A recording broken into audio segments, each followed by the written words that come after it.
Welcome. In this video I'm going to show you how you can input prepare cards and give codes in the League of Legends.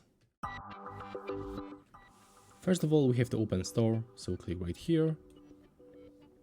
Next, go for write points. Scroll down at the bottom and select this option, prepared cards and codes. And right now all you have to do, just input the pin or other code that you have and click submit just right here, and also select this notification at the bottom.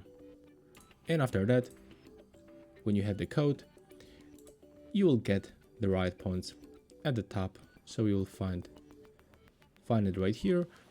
If you don't have it after inputting the code, you can try to sign out of your account, then sign in, and it will be definitely right here. So that's all for this video. Hope you like it. Remember to leave a like, comment and subscribe to our channel.